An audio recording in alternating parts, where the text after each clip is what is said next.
법사 스님께 합장을 내올리시기 바랍니다. 예, 신도님들 모두 앉아주시기 바랍니다.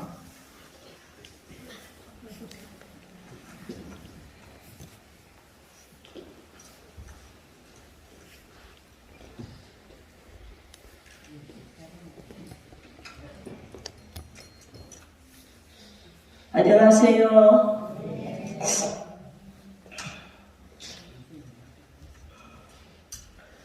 원래 법회에 이어서 늘 3일 기도했죠.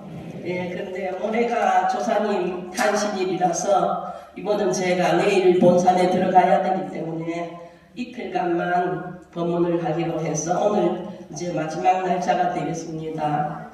오늘은 우리 스님들이 법회상에서 또 어디 큰 행사가 있을 때 항상 가사를 두르잖아요. 가사가 뭔지 아시죠? 붉은색으로 된 가사를 두르는데 이 가사에 대해서 좀 설명을 해드리겠습니다. 스님들이 사실 가사를 부르셔도 가사를 직접 수하시지만 가사에 대해서 상세하게 잘 모르셔요. 근데 오늘 우리 신도님들이 또 기회가 닿아서 가사에 대한 법문을 조금 들으시게 된 것 같네요. 우리 스님들이 붉은 가사, 큰 스님도 이렇게 가사를 들으시는데 어떤 산문사에 유치원이 있어요. 대전 산문사. 유치원에 어린이들에게 큰 스님께 편지 쓰기를 했어요. 그랬더니 어떤 원아가 큰 스님은 왜 빨간 망토를 입고 다니세요? 또 어떤 분들은 왜 멀건 보자기를 쓰고 다니세요? 그렇게 얘기해요. 그래서 오늘은 제가 가사가 어째서 그렇게 가사를 이렇게 풀어서 보면은 네모난천이에요. 네모난천인데 이렇게 고리를 해서 걸어서 있거나 아니면 끈을 해서 이렇게 묶어서 있거든요. 근데 가사는 사실 입는다 하면 안 돼요. 보통 이게 몸에 부착하는 건 다 입는다 하잖아요. 그죠? 착용한다, 입는다 이러는데 가사는 수한다고 해야 돼요. 수. 드리는 숫자예요. 모든 중생을 다 드리워준다. 중생에게 다 드리워준다는 그런 뜻이 있어서 가사는 입는다거나 착용하는 게 아니고 수한다 해요. 그래서 구인사에서 이제 큰 스님 설법이 있거나 법당에 큰 행사가 있을 때 대중 스님들은 가사를 수하시고 강명전으로 모여주시기 바랍니다. 이렇게 얘기하죠. 그래서 가사는 수한다고 합니다. 모든 중생에게 넓게 덮어준다는 그런 뜻입니다. 그래서 원래 가사는 석가모니 부처님 당시에 인도에서 불교가 발생했기 때문에 석가모니 부처님께서 이렇게 지어라 하고 말씀을 해주셨어요. 그래서 지금도 미얀마, 스리랑카, 페루 이쪽 더운 나라에서는 그 가사 하나만 걸치고 다닙니다. 근데 중국이나 한국, 일본으로 이 가사가 내려오면서 우리나라 같은 곳에는 그 하나만 갖고 안 되잖아요. 겨울에 춥고. 또 우리나라 사람들은 얼마나 예의를 지켜요. 뻘건 팔을 다 드러내고 그거 하나만 안 걸치잖아요. 그래서 우리나라에는 승복, 한복식의 승복을 입고 적삼이라 해서 그냥 짧게 편하게 입는 적삼이 있고 그 다음에 고름을 묶는 저고리가 있어요. 짧은 저고리. 그리고 제가 지금 입은 거는 두루마기입니다. 이렇게 고름을 묶어도 긴 옷. 그 다음에 장삼이라 해서 팔이 이렇게 넓은 거 있죠. 밑에 주름도 잡힌 거. 그 장삼을 입고 이제 이 가사를 부르는 거예요. 맨 마지막에 이 가사를 부르는 거예요. 그래서 어느 나라든지 뭐 인도나 이런 더운 나라에서는 그거 하나만 수해도 되지만 우리는 꼭 이렇게 겉에 그 모양을 좀 따서 이렇게 가사를 만드는 거예요. 그래서 우리나라에는 회색으로 입죠. 스님들 승복을. 흑색과 백색, 검은색과 흰색의 중간, 중도. 그래서 회색을 입고 또 이 회색은 누구에게나 얼굴 색깔에 관계없이 어울린다고 합니다. 그래서 이제 이렇게 전란에 적삼 있고 저고리 있고 또 이런 두루막 있고 그 위에 장삼, 그 다음에 이 가사를 입습니다. 원래 가사라는 말은 인도말 카사야에서 왔습니다. 카사야는 무슨 뜻이냐면 색깔 이름이에요. 우리가 노란색, 빨간색 뭐 이렇게 하듯이 아주 맑고 선명한 색이 아닌 괴색이라고 합니다. 좀 무슨 색인지 구분 못하게 막 섞인 색입니다. 그래서 이런 것이 카사야가 세월이 자꾸 지나오면서 말의 뜻이 바뀌어서 지금은 가사가 된 거예요. 그래서 지금은 이 스님들의 의복식의 이름이 가사로 되어 있지만 원래는 가사야라는 것은 색깔의 이름이었습니다. 무슨 말씀인지 아시겠죠? 예. 그래서 단순한 아주 깨끗한 색이 아니고 이렇게 여러 가지 색깔을 섞은 것 같은 거무튀튀하다고 볼 수 있고 붉은튀튀한 그런 색의 가사입니다. 이거는 조금 색깔이 선명하지요. 그 원래 석가모니 부처님께서 왕사성, 인도의 왕사성에 길을 가시다가 논이 반듯한 걸 보시고 옆에 항상 부처님 비서가 있잖아요. 아난존자에게 말씀하십니다. 저 농가 바깥이 너희는 버린 천을 주워다가 인도는 사람이 죽으면 천 같은 걸로 싸서 버렸대요. 버린 천을 깨끗한 부분만 성한 부분만 오려가지고 삐뚤삐뚤 오리지 말고 따뜻하게 오려서 이어서 입어라. 왜냐? 중생에 너희는 복밭이 되어야 된다. 복전이 되어야 된다. 우리가 이거 복전함이라 하잖아요. 복밭이요. 저렇게 조그마한 밭이지만 여기에 우리가 1,000원을 심으면 콩을 하나를 심으면 콩 하나를만 열립니까? 아니죠. 콩을 하나 심으면 100알, 200알 열리듯이 우리 보살님들, 처사님들이 여기에 지극한 마음으로 10,000원을 부처님께 올려도 100만 원이 될지 1,000만 원이 될지 밭이에요. 밭. 저렇게 조그마한 밭인데 세상에 더없이 큰 밭입니다. 그래서 스님들도 중생들의 복밭이 되어야 되기 때문에 천을 반듯하게 논밭처럼 오려서 성한 부분을 오려서 이어서 수하라고 했습니다.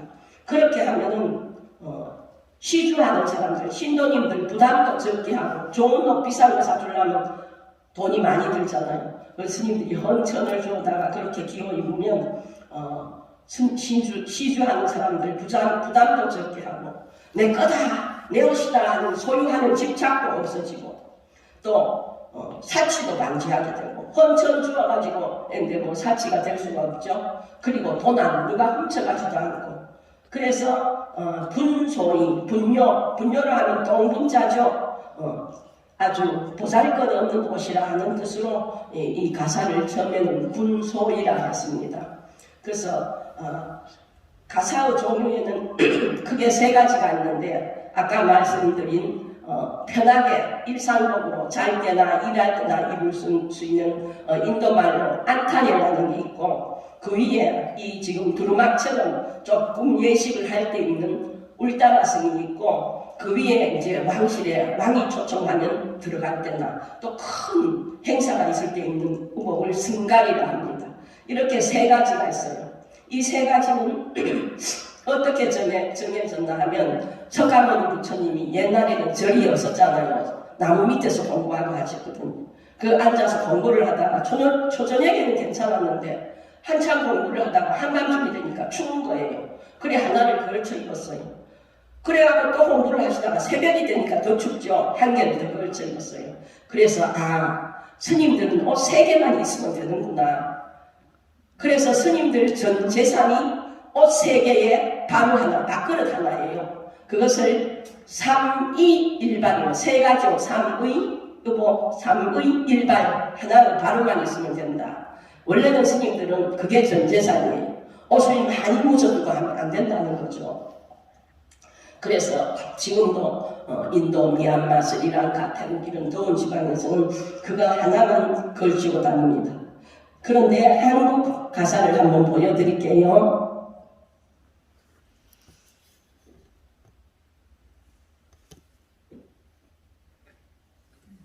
이렇게 네모난 것입니다. 근데 어째서 이렇게 네모난 천이 됐나?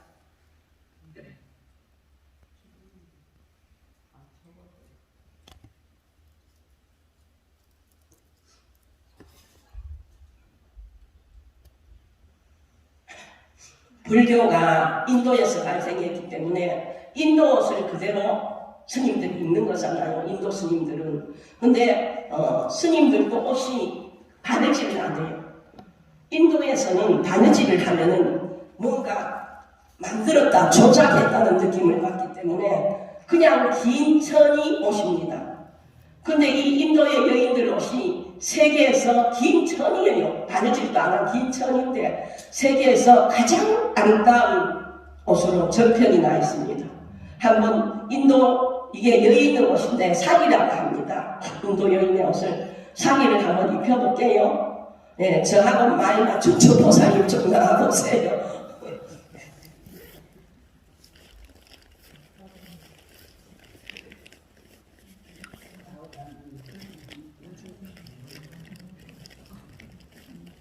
붉은 그거 갖고 오세요. 네, 그거 찾고 있어요. 근데 이 인도 여인의 옷이 그냥 천 한 장이에요. 바느질을 안 해요. 그런데도 세계에서 가장 아름다운 옷이라고.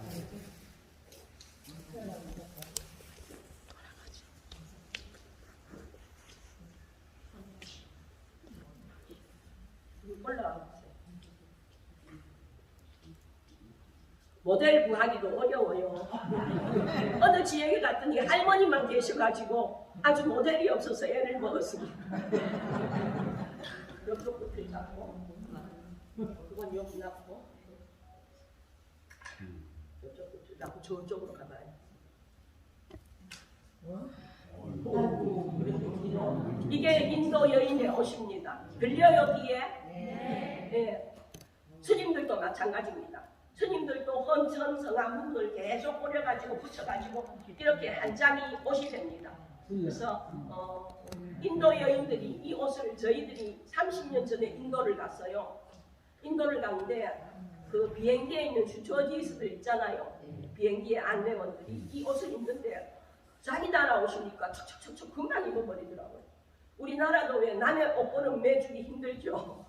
잘 못 매잖아요. 그렇듯이 자기 나라 거는 참 잘 입더라고요. 한번 이 옷을 어떻게 입는가 보여드릴게요. 그 밑도 벗어 입는 이쪽 뒤로 가서 살짝 벗어 가지고.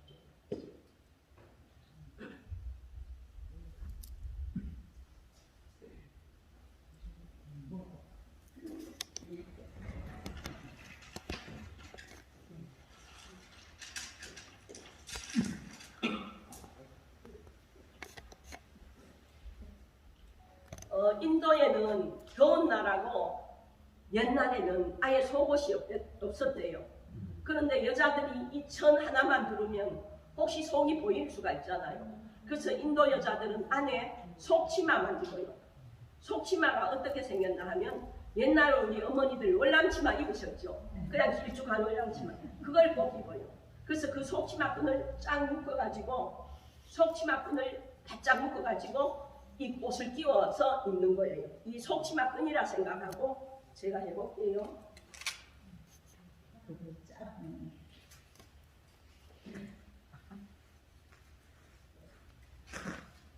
이게 속치마 끈입니다. 속치마, 월남치마를 입고 딱 끈을 묶어요.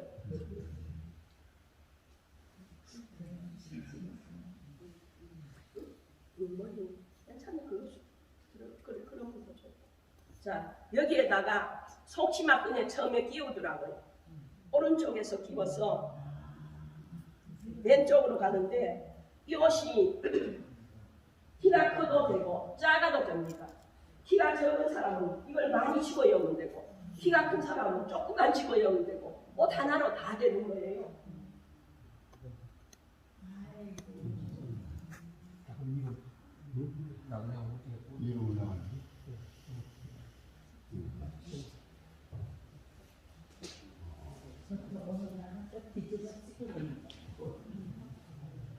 근데 우리나라 같이 옷을 바느질을 하는 옷은 천이 좀 작으면 이으면 되잖아요.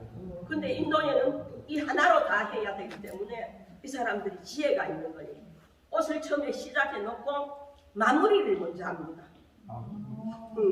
그래야 모자라도 안 저가 하게. 그래서 근데 인도 옷의 특징이 주름을 잡는 거예요. 주름으로 모양을 다 냅니다.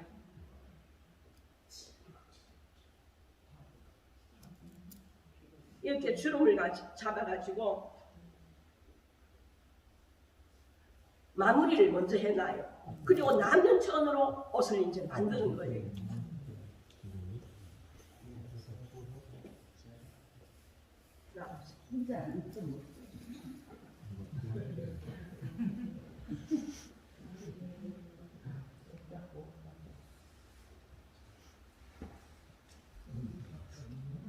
이 마무리가 인도 여인들은 어깨에 천을 길게 늘어뜨립니다.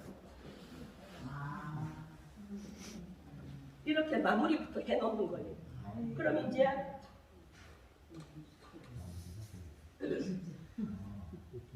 이 남은 천으로 옷을 하는 거예요.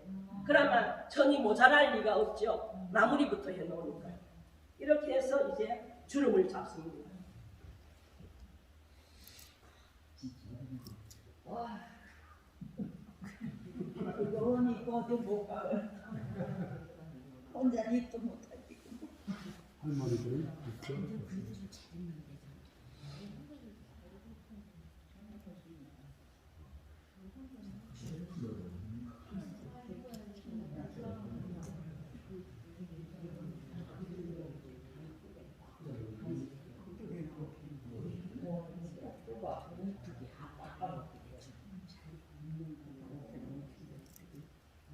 이렇게 키가 적은 사람은 많이 넣으면 되고 큰 사람은 조금만 넣으면 되고 다 맞게 돼 있어요. 근데 제가 인도 옷을 제 나라 옷이 아니니까 제대로는 못합니다. 내가 이렇게 하는 걸 하시면 돼요. 근데 왜 인도 옷이 이렇게 아름답나 하면은 이게 사선으로 들어가요. 빗겨로. 그러면 사람이 날씬해 보이고 키가 커 보이고 그래서 그렇게 아름다워 보인다고 합니다. 네. 이렇게 있고 원래 인도 여자들은 쫄이라 해서 우리나라 배꼽티 있죠. 배꼽티가 거기서 원조예요. 이만큼 더운 나라니까. 이런 잘랐어요. 티 일부러 잘랐대요. 원래는 배꼽티로 이만큼 짧게 있고 이렇게 짧게 있고 팔도 이렇게 인도 여자들이 덥잖아요. 그러니까 이렇게 하고 그런데 이제 인도 여인들이 좀 그래도 남 앞에 서거나 어른들 앞에 설 때는 너무 벗으면 그러니까 살짝 내려요. 살짝 몸을 가리고 또 더 우아하게 입으려면 이쪽도 살짝 가리는 거예요. 이렇게 하는데 나는 식을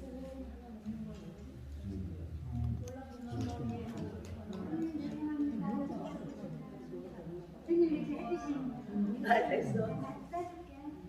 아이고 이뻐라. 걸어보세요.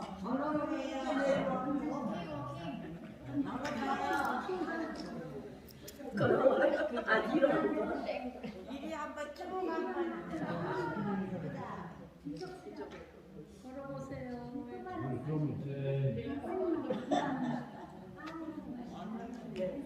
이제 좀 우아하게 입으려면 한쪽을 살짝 덮고 더 우아하게 입으려면 이쪽도 몸을 가리는 거예요. 근데 아이 수줍어 할 땐 이렇게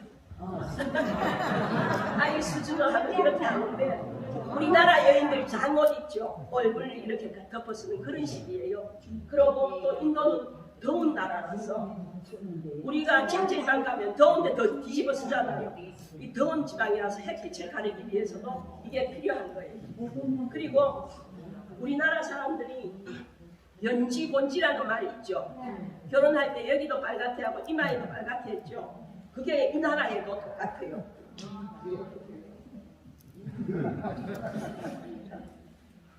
이 연지곤지라 해서 그 곤지가 무슨 뜻이냐 하면 집안에 나쁜 거, 가정을 평화롭게 지키는 뜻이 있습니다. 빨간 게 나쁜 걸 없애준다는 뜻이 있어요. 그래 인도 여인들은 여기에다가 이렇게 이거는 빈디라고 합니다. 빈디를 이렇게 짓고 여인들이 다니는 거예요. 집안의 평화를 위해서. 결혼한 사람들만 이렇게 짓고 다니는 거예요. 그래서 이제 이 가사가 왜 이렇게 네모난 천인지 알겠죠? 예, 우리나라는 이렇게 길게 치렁치렁 두를 필요가 없잖아요. 안에 승복을 입으니까. 그래서 이거 모양을 따서 그냥 네모천이 되는 거예요. 됐어, 벌써 보고 가셔도 돼요.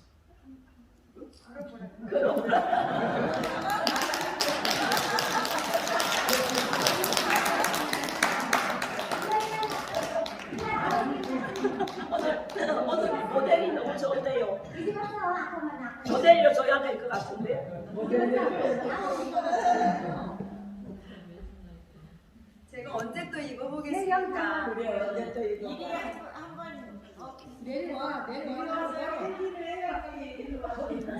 내려서요?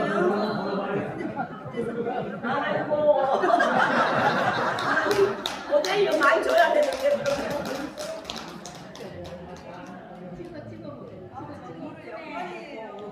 아니 명장사에는 미인들만 모아놨나 왜 이렇게 이쁜 사람들이 많아요?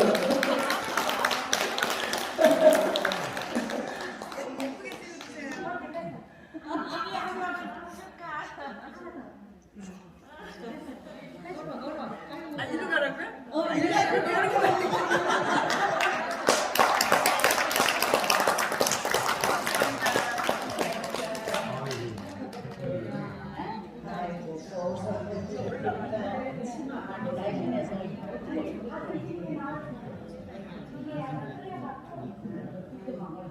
근데 스님들이 가사를 입어도 그렇지 말고 그랬을까요? 가사를 입어도 항상 오른쪽 어깨를 내놓습니다. 이걸 평단우견이라 해요. 우리 경전에 보면 평단우견이 나오죠. 왜 오른쪽 어깨를 드러내는가 하면 우리 동양 사람들은 오른손을 많이 쓰잖아요. 그러니까 오른 어깨를 드러내야 이렇게 고리에다가 걸고 오른쪽 어깨를 드러내야 오른손을 마음대로 사용합니다. 그래서 우리 명장사에 탑이 있죠. 탑을 부처님처럼 모셔놓은 거예요. 탑에 부처님의 살이나 부처님 말씀을 쓴 경전이나 그런 걸 열었기 때문에 부처님으로 생각합니다. 탑을. 그래서 탑거리를 할 때는 항상 오른쪽을 어깨를 이쪽에 탑 쪽에 대고 돌아야 됩니다.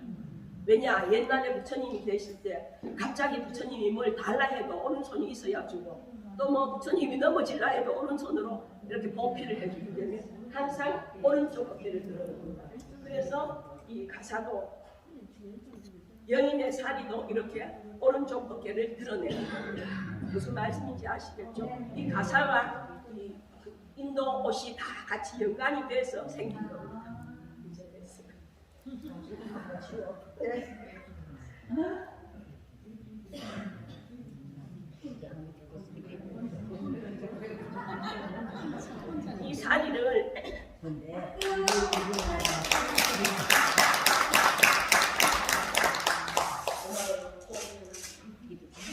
이 사리를 저희들이 한 30년 전에 인도에 갔을 때 우리 비구니 스님이 사왔어요. 저하고 한방 쓰는 스님인데 검은 스님이라고 미리 성경 지명이 있으니까 그때 30년 전에 이걸 비싸게 주고 사왔어요. 그래서 제가 지금 잘 쓰는 거예요. 우리 신도님들한테도 보여주고 잘 쓰고 있습니다.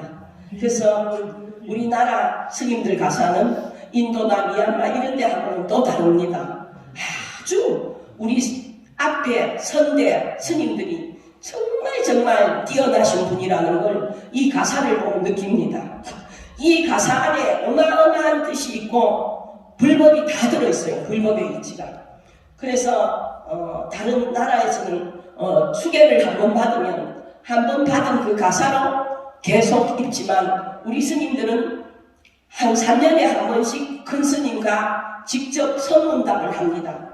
큰 스님과 직접 큰 스님께서 질문을 하시면 우리가 대답해서 통과가 되면 가사가 또 바뀌어요. 더 크게 바뀝니다. 그래서 이 가사에 대해서 이제 설명을 좀 해드릴게요. 저기 아까 사회 보신 분 좀 도와주실래요?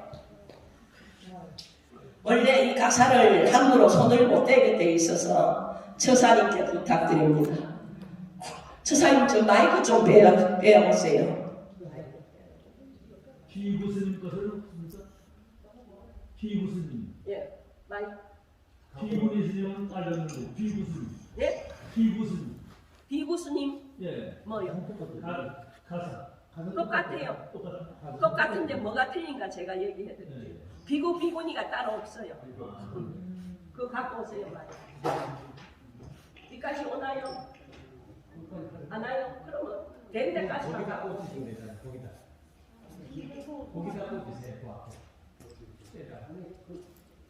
이거를 좀 들어주시든지.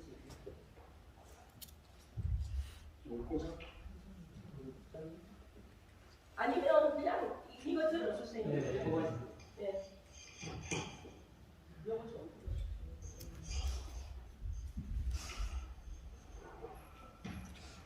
그거를 들고 일어나셔야 돼요. 네. 그리고 한쪽 손은 요걸 들어주세요. 네, 잡으세요. 영광이다야 우리는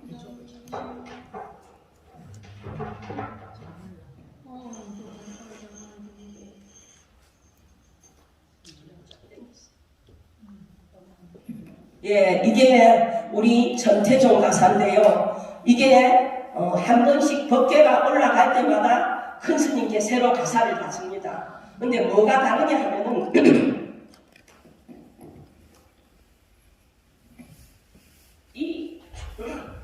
예, 그거 주세요. 좀 땡기세요. 이 세로로 쭉쭉 줄이 있죠. 이걸 조라 합니다. 조. 예. 그래서 법계가 올라갈수록 이게 하나씩 늘어납니다. 그래서 지금 이거는 제 가사예요. 17조예요. 가장 높은 가사, 큰 스님 가사는 25조예요. 25조각입니다. 그래서 1조, 2조, 3조, 4조 해가 쭉 해서 저 끝이 17조예요. 다음에 제가 한 3년 지나서 큰 스님께 다시 법문, 선문답을 해서 제가 통과가 되면 그 다음에 19조가 됩니다. 그래서 이 가사는 홀수로 나갑니다. 홀수가 불교에서는 큰 수로 생각하거든요. 짝수는 아니에요. 왜냐하면 밖에서는 남녀가 짝이 되잖아요. 부처님 제자들은 혼자잖아요. 그리고 이 홀수를 기수로 합니다. 일어나는 숫자로 합니다. 1에서 하나가 더 들어와서 2가 되면 끝나고 3에서 일어나서 4가 되면 끝나고 그래서 이 항상 가사는 홀수로 조성합니다.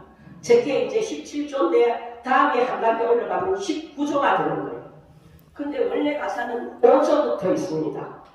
5조, 7조, 9조, 11조 이렇게 홀수로 나가요. 근데 우리 정단에서는 처음 입산을 해서 처음 3년을 지나면 7조를 받습니다. 그 다음에 한 단계 올라가면 9조, 그 다음에 한 단계 올라가면 11조. 근데 이 가사가 5조부터 있는데 그럼 왜 5조는 안 받냐? 7조부터 왜 시작하냐? 우리 거사님 있죠? 거사님이요 금색하잖아요. 그걸 펴보면 5조입니다. 그래서 거사님들이 5조고 우리 스님들은 7조부터 받습니다. 그래서 1, 2, 3, 4 쭉 해갖고 25조, 큰 스님 가사는 25조가 됩니다. 가장 큰 가사예요. 그런데 제가 여기 중간중간 구멍에다가 흰 걸 뭐 끼워놨죠? 네. 아까요. 이 끼워놓은 게 뭐냐 하면은, 아니, 제가 다리 좀 안 좋아서 밑으로 내려가야 되겠어요. 다리 잡아주고 밑에 내려가서 잡아주세요.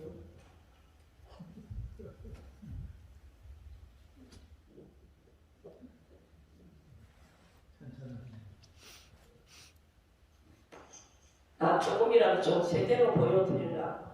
이런 얘기는 진짜 잘 모르거든요. 스님들도 자세히 몰라요. 그래서 이게 천을 이으면 그냥 한 번만 박으면 되는데 가사는 꼭 격으로 박아요. 그렇죠? 밑으로도 격으로 박고 옆으로도 격으로 박았죠? 근데 1조, 2조, 옆에는 상관없이 조수는 1조, 2조, 3조 이렇게 나가는 겁니다. 그래서 큰 스님 가사 같은 경우엔 이게 25조각이니까 더 좁아져야 되겠죠. 사람 몸은 비슷하니까 조수가 올라갈수록 그게 좁아져서 많이 들어가는 거예요. 근데 왜 이렇게 천을 이중으로 박음질을 했나? 왜냐하면은 이 가사에 이게 제 가사 17조인데 겉으로 보기에는 바느질이 되어 있어서 아무것도 없는 것 같아요. 근데 제가 왜 여기 이걸 끼워놨나 하면 구멍이 있어요. 이 구멍으로 콩을 하나 넣으면 다 돌아가게 되어 있습니다. 그래서 마치 옛날에 논에다가 물 개면 물길이 있죠. 물길처럼 다 돌아가게 되어 있어요. 그래서 부처님의 법이 모든 중생에게 어떤 중생이든지 다 부처님 법이 흐르게 되어 있다는 뜻입니다. 그러니까 우리 옛 선대 스님들이 얼마나 정신이 뛰어나고 그 뜻이 깊은지 모릅니다. 다른 미얀마나 이런 데는 그냥 이었다 뿐이지 이런 뜻이 전혀 없어요. 그리고 조계종이나 다른 점에서는 이거를 틀로 박아버립니다. 그러면 이걸 통문이라고 해요. 통한다고 해서 통문을 만들 수가 없어요. 틀로 박아버리니까. 근데 이 통문을 막아버리면 다음 생에 장님 가보를 한다. 막아버리기 때문에 그만큼 이 가사에 깊은 뜻이 있습니다. 그래서 제 가사는 지금 이렇게 보면 이런 게 한 120개가 있어요. 중간중간에 구멍이 어디든지 공 하나를 열면 다 돌게 되어 있습니다. 그런데 큰 스님 가사는 왜 25조냐 하면은 큰 고행을 많이 한다는 뜻이에요. 고행을 많이 한 분일수록 더 무덕무덕 기어 입었다는 뜻에서 25조까지 되는 겁니다. 근데 큰 스님께서는 옆으로 지금 선이 보이죠? 큰 스님 가사는 여기에 수를 다 놓습니다. 제2의 부처님, 보살님, 경전, 존자, 또 그 옆에도 부처님, 하나는 길고 하나는 짧죠. 예, 긴 데는 서 있는 부처님, 짧은 데는 앉은 부처님, 그 다음에 보살님, 존자, 경전 이렇게 쫙 수를 놓습니다. 그리고 이 가사 테두리가 있죠. 테두리를 뭐라 하냐면 난이라 합니다. 우리가 난간 있잖아요. 집에도 밖에 난간처럼 난이라고도 하고 연이라고도 하고 그래야 이 전이 오랫동안 유지됐잖아요. 테두리를 해놓으면. 그래서 큰 스님 가사는 25조 때 이런 통문이 332개나 있습니다. 그건 무슨 뜻이냐 하면 수많은 중생들을 더 많이 다 통하게 하고 다 제도한다는 그런 뜻이 있습니다. 그래서 인도 아까 보여드렸지만 긴 천을 본을 따서 우리는 긴 거 들고 강의 다닐 수 없으니까 본을 따서 이렇게 작은 네모 모양으로 조성해서 가사를 수하는 것입니다. 그런데 여기 천, 하늘 천자하고 밑에 왕자가 있어요. 천왕이에요. 네 기둥이에요. 하늘의 사천왕이 다 받들어 준다는 뜻입니다. 그리고 여기 용이 두 마리 있고 중간에 여의주가 있고 그 밑에 우리 천태종 종기가 있습니다. 그리고 그 옆에 수는 해와 달입니다. 옆에 가서 자세히 보면 해는 금까마귀가 수놓아져 있고 이 밑에 달에는 옥토끼가 수놓아져 있습니다.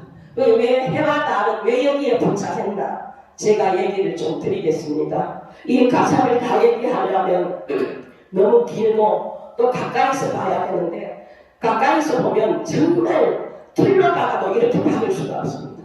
이걸 우리 스님들이 일일이 한 땀 한 땀 다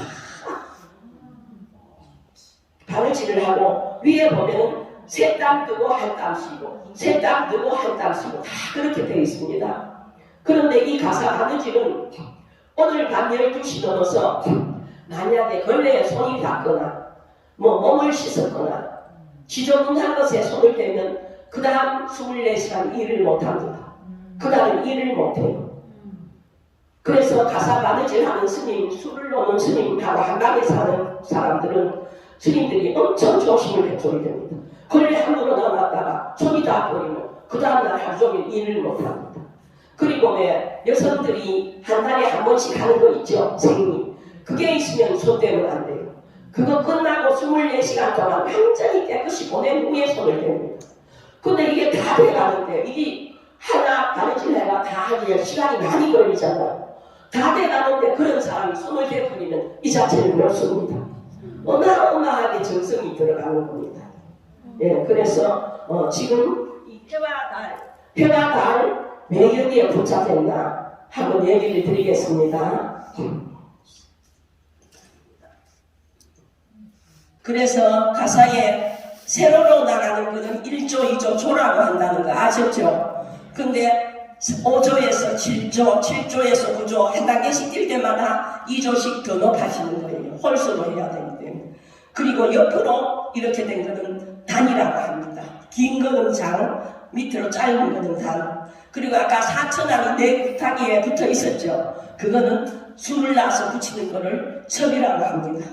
그리고 제가 중간중간이 하얗게 통문이 있다고 그랬죠. 많은 중생들이 다 부처님 법으로 들어와서 다 돌게 되어 있다는 그런 뜻입니다. 그래서 이 수행이라는 게 사람이 융통성이 있어야 수행도 바로 할 수 있습니다. 너무 이 사람이 융통성이 없고 뻣뻣하면 공부를 제대로 할 수가 없습니다. 마음도 융통이 돼야 되고 사람과 사람 관계도 서로 통해야지 되지 통하지 않으면 서로 고인물처럼 썩잖아요. 좋은 관계를 못 이루기 때문에 이 통문이라는 게 굉장히 중요합니다. 아까도 말씀드렸지만 이 통문을 막아버리면 장님 가보를 받는다 할 정도로 이 통하지 않게 하는 게 좋지 않습니다. 그래서 혹시 우리가 신도님들 사찰 생활하다 보면 좀 안 보고 싶은 중생도 있잖아요. 아이고 저 중생은 좀 안 봐도 되는데 왠지 그런 사람들 있죠. 그것도 전생부터 다 서로 인연입니다. 그래서 그걸 잘 통하게 내가 마음을 통하게 정확히 써야 됩니다. 그게 진짜 수행의 뜻이 되는 겁니다. 근데 우리 스님들은 이 가사를 바느질을 1년 12달 아까 제가 그랬죠. 근래 손이 돼도 안 되고 뭐가 있어도 안 되고 이렇게 엄청나게 소중하게 또 정성을 다해서 가사를 만드는데 큰 스님 가사는 한 10명이 최소한 3년이 걸립니다. 지금은 뭐 여름이든 겨울이든 다 마스크를 끼지만 큰 스님 가사 지을 때는 그때는 마스크가 없었어요. 쓸 일이 없었어요. 근데 한여름에도 모시로 마스크를 하고 혹시 침이 들까봐 3년을 정도 이렇게 우리가 해야 되고 큰 스님 가사에는 가에 아까 난이라고 했죠. 난강각하고 그 테두리에는 연꽃 문양과 또 용문양을 수를 넣습니다. 그거는 지금 전국에 전 세계에도 없는 문양이라서 우리나라에서 우리 종단에서 특허를 받았습니다. 어느 종단에서도 그걸 함부로 쓸 수가 없습니다. 그 큰 스님 가사를 보면 정말 멋있고 화려합니다. 그래서 처음에는 헌천을 주워다가 입었기 때문에 분소이 분묘같이 지저분한 보잘것없는 뜻이라서 분소이라 했고 나중에는 지금 서남사 전라도 서남사에 가면 의천대각국사 가사가 있습니다. 우리 가사를 그거를 본으로 해서 만들었습니다. 의천대각국사는 고려시대 문종임금의 넷째 아들이기 때문에 왕자잖아요. 왕자가 출가했기 때문에 그리고 그만큼 도를 이루셨기 때문에 왕비들이 가사를 금랑 가사를 준비해서 올렸던 거예요. 근데 그 가사도 옛날에는 천도 귀하고 재료가 부족하니까 아주 작고 금색도 연하더라고요. 근데 지금 우리 큰 스님 가사에는 금사가 엄청 많이 들어갔습니다. 그래서 처음에는 분소이라 할 정도로 보잘것없는 천으로 했지만 나중에 이런 물자가 풍부해지면서 금랑 가사도 생기고 또 수를 놓는 수가사도 생깁니다. 옛날 스님들은 제자한테 법을 주는 게 표시가 뭐냐 하면 아까 3, 2, 1반이라 했잖아요. 스님들은 옷 3개에 바로 하나 자기 옷과 가루를 주면 내가 너한테 법을 전한다 하는 뜻이 돼요. 그래서 만약에 조사님께서 2대 큰 스님께 또 지금은 3대 큰 스님께 법을 주실 때, 지금은 그렇지 않지만 옛날에는 자기가 쓰던 가사와 가루를 주면 내가 네한테 수제자로서 인가를 한다, 그런 뜻이 있습니다. 그래서 제가 해와 달 주놓은 것을 조금 얘기를 드리겠습니다. 지금부터 한 200년 전에 항해도 안악면에 고령산에 연등사라는 절이 있었어요. 그전에는 3년마다 한 번씩 큰 불사를 했는데 한 번은 가사 불사를 하게 됐습니다. 스님들이 각각 신도님 집을 찾아다니면서, 옛날에는 스님들이 닭발냈잖아요. 등에 지고 목닥치면서 집집마다 돌잖아요. 그래서 이번에는 가사 시주를 받습니다. 시주님들 시주 좀 하세요 하고 다닌 거예요. 그래서 좀 쌀이 있는 집에는 쌀도 내놓고, 돈이 있는 사람은 돈도 내놓고, 또 천이 있는 집에는 비단천도 내놓고, 그래서 80분이나 되는 스님들의 가사를 제작하게 됐어요. 그 불사하는 동안에는 스님들이 매일 법문하고 불공을 올리고 하니까 사람들이 항상 그 절에 많이 출입을 하게 됐어요. 그런데 그 연등사 절 옆에 밑에 이춘하라는 사람이 있었어요. 춘하가 하면 여자 이름 같죠? 근데 이분은 남자였어요. 무슨 일을 했나 하면 사냥꾼이었어요. 사냥을 하면서 살아가는데 이제 자식이 없으니까 스님이 와가지고, 여보십시오, 우리 절에서 가사불사를 하니까 시주를 좀 하십시오. 시주를 하면 자손이 창성하고 아주 좋습니다 하니까, 이 춘하가 성격이 대단해요. 그런데다가 산천을 돌아다니면서 사냥을 하니까 사람이 많이 거칠잖아요. 근데 아내가 그래 되면 절에 자주 가야 돼요. 절에 가서 가사 바느질을 해야 되니까 못마땅하지만 가사 시주를 하면 부귀 영화를 누리고 자손도 잘 기를 수 있다 하니까 한번 해볼까 하고 있어요. 가사 시주를 한 거예요. 그런데 어느 날 저녁 때가 돼도 부인이 절에 갔다가 돌아오지 않는 거예요. 갔다 오더니 하는 말이, 아이고 여보, 오늘 법사 스님이 그러는데 이렇게 살생을 많이 하면 목숨이 단면이 되고 자식도 기르기 어렵고 죽어서도 지옥을 간답니다. 이제 우리도 직업 좀 바꿨으면 좋겠습니다. 그러니까 이 춘하가 비유가 울컥 상하는 거예요. 마음이 상해가지고, 아니 천생만민이 다 직업을 가지고 사는데 사냥을 그만두면 뭘 먹고 살려고 그러냐. 호랑이 한 마리만 잡아도 1년 농사만큼 돈이 들어오는데 그까지 농사지가고 어느 세월에 우리가 잘 살겠냐. 그런 소리 하려면 절에도 가지 말라고 막 화를 내는 거예요. 그런데 이제 가사를 해야 되니까 늘 절에 들락거리다가 어느 날 이제 내리면 가사를 완전히 완성을 해서 스님들께 올려야 되는데 바느질을 다 못한 거예요. 그래서 마을에 몇 보살들하고 아낙네들이 이제 마지막 해야, 마무리를 해야 내일 이제 가사를 스님들께 올리니까 하다 보니 너무 늦어졌어.